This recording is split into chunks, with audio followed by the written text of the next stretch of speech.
Hey ladies, welcome back to my channel. Today we are going to be talking about nutrition and how that relates to your anxiety and how you can take your own steps every day to make a change and ultimately limit, lower, or completely get rid of your anxiety. This is our ultimate goal on this channel. If you feel like what I'm saying reaches out to you and you want to know more, please comment below, subscribe, send my link to a friend so that they can also get this information. And if you really feel like you're ready to take a leap and make a dramatic change in your life and implement as many things as you can, you're just done, you're exhausted, you're tired of dealing with anxiety, but maybe you're just not sure what the first step should be, how to make that leap, fill out the application below so that you and I can have a one-on-one conversation and we'll make a roadmap to your success for your anxiety-free future. We can make a plan to talk about foods, your diet, supplements, what you should be talking to your doctor about, physical exercise, what's most important, how to implement these things every day, lifestyle changes, self-care. Depending on what you need, we'll make a plan for you so that you can be your most successful. All right, so today, talking about nutrition, you know, this is so important to me. For the majority of my life, I did not have good nutrition.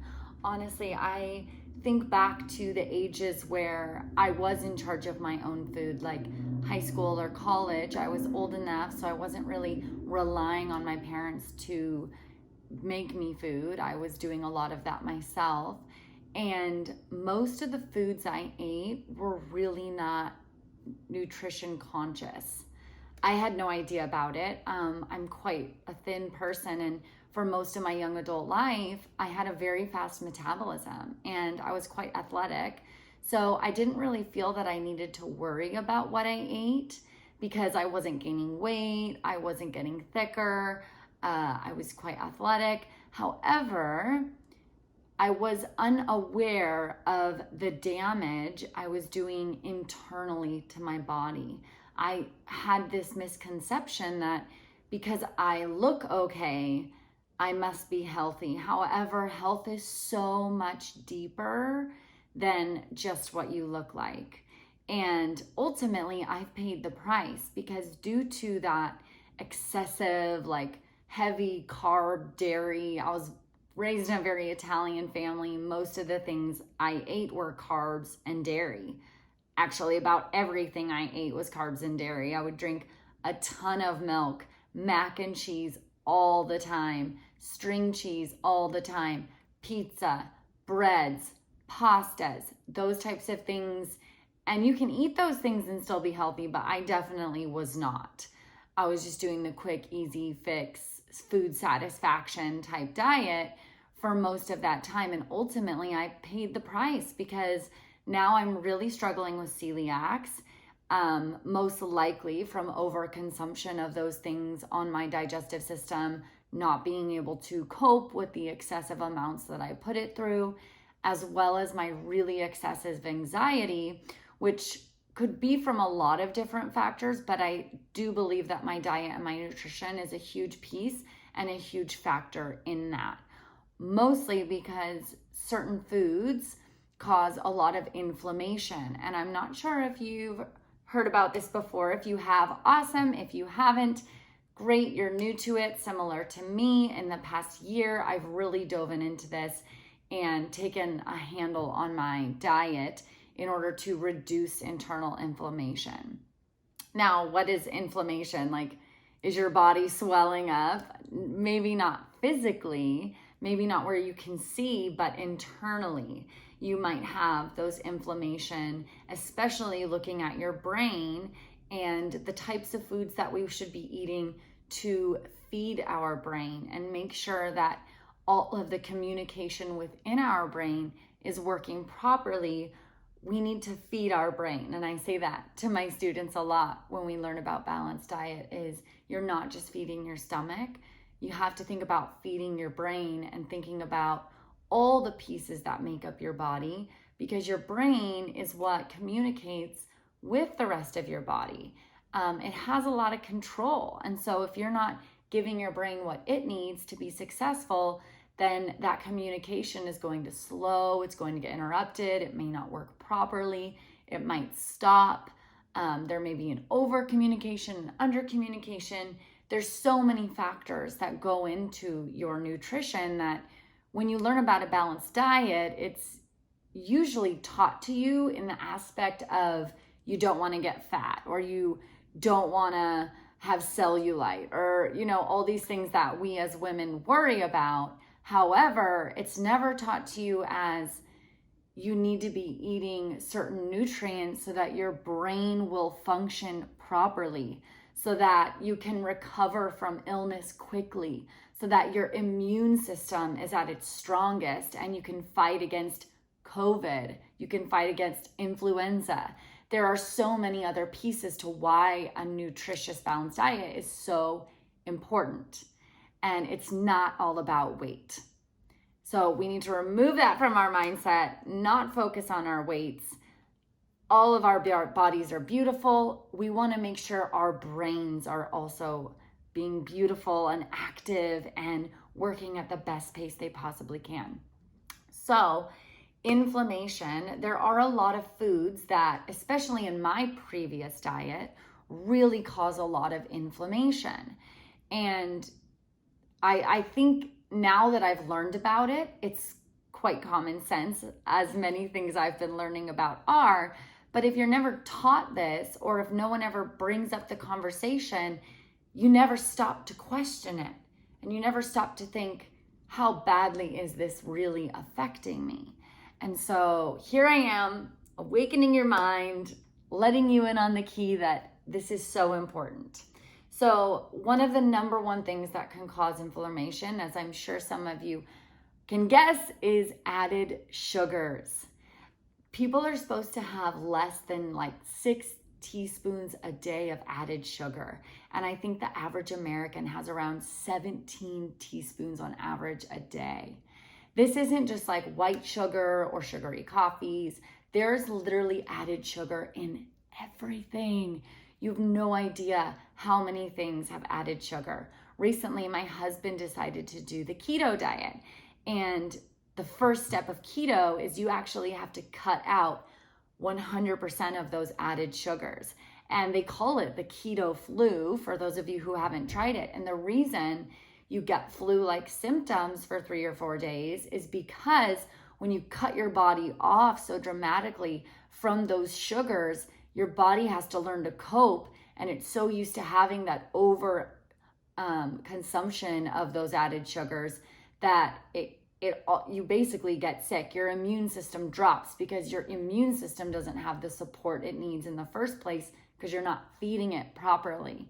So it's kind of crazy. I actually ended up in the hospital about a year ago, last spring, and for the longest time I was like, was it COVID? Was it the flu? Was it this? Was it that? And I was living in Hong Kong at the time when COVID had really just started, had just hit America, had been in Hong Kong for a while.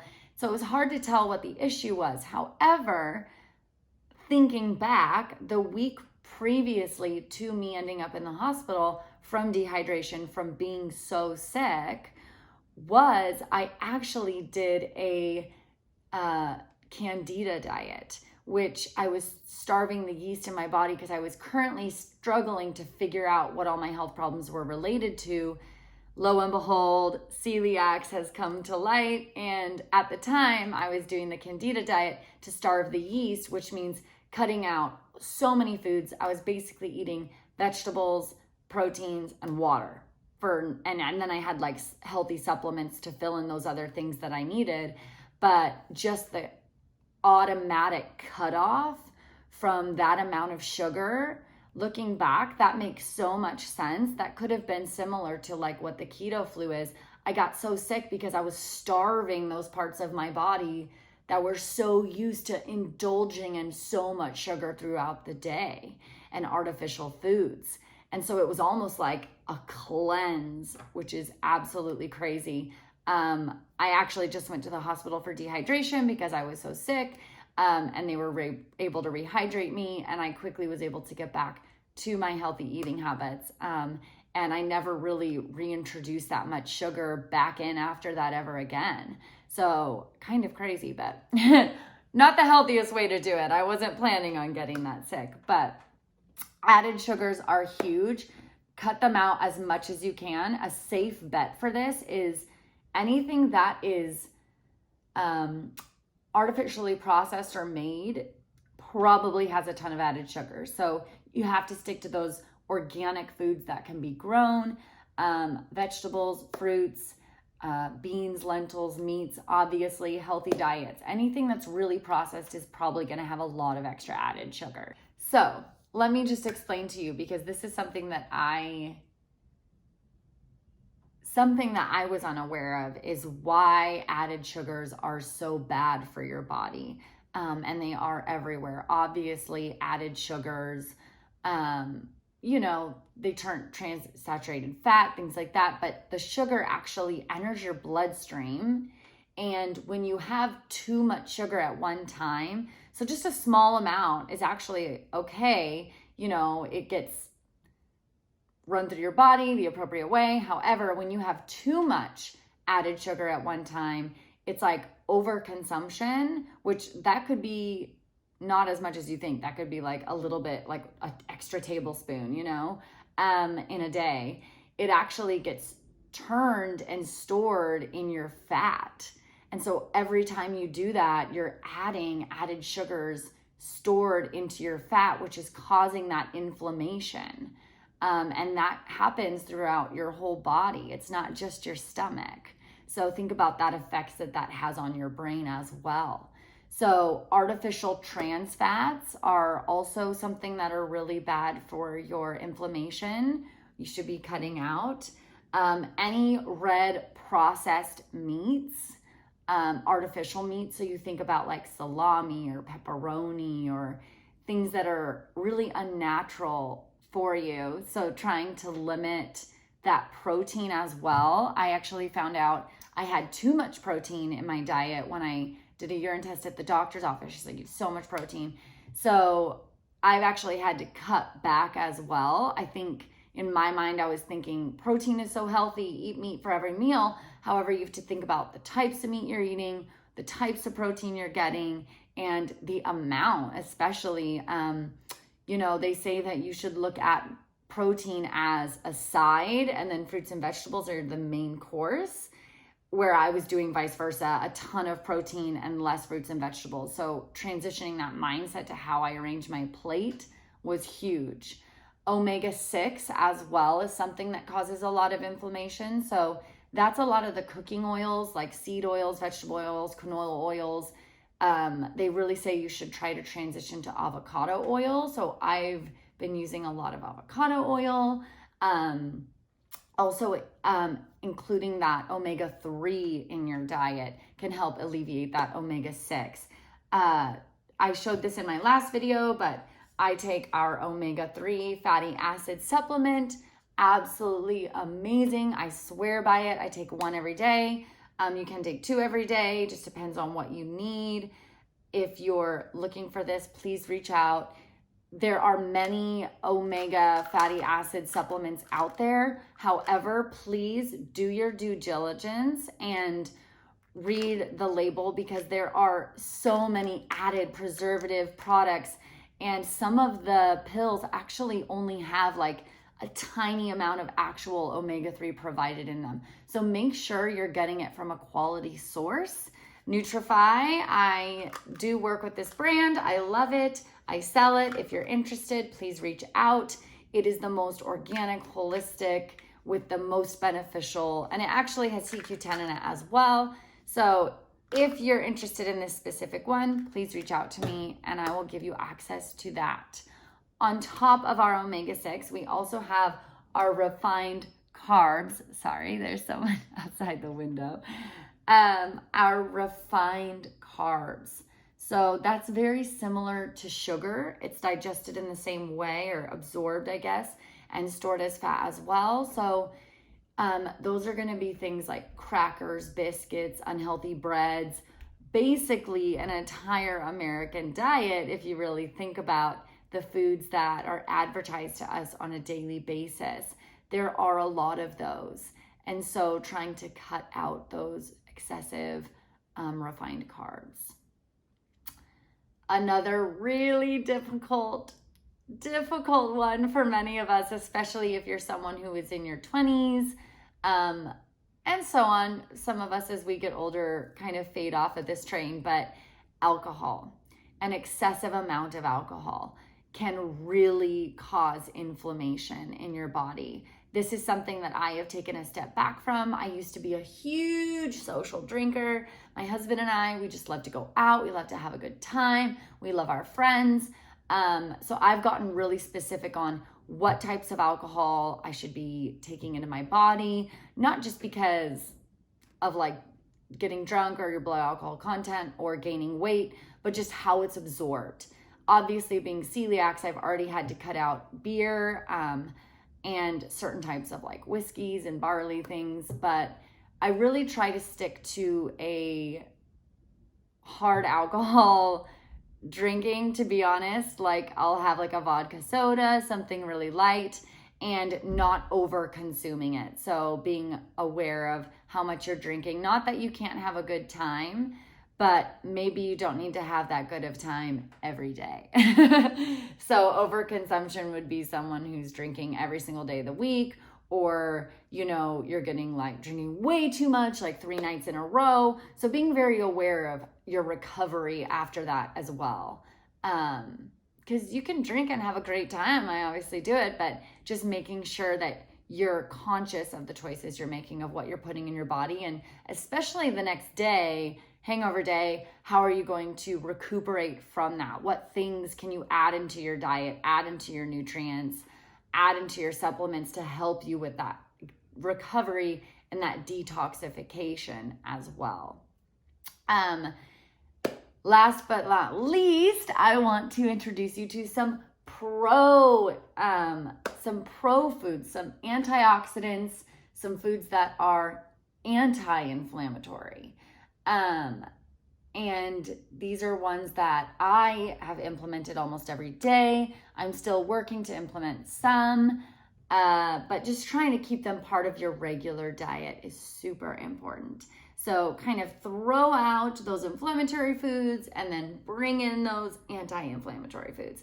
So these are things like berries, celery. Celery's huge. I just read an article yesterday about celery juice and how it doesn't taste the greatest, but implementing that into your diet daily, the crazy effects it can have on you, and how many vitamins and things it provides you with.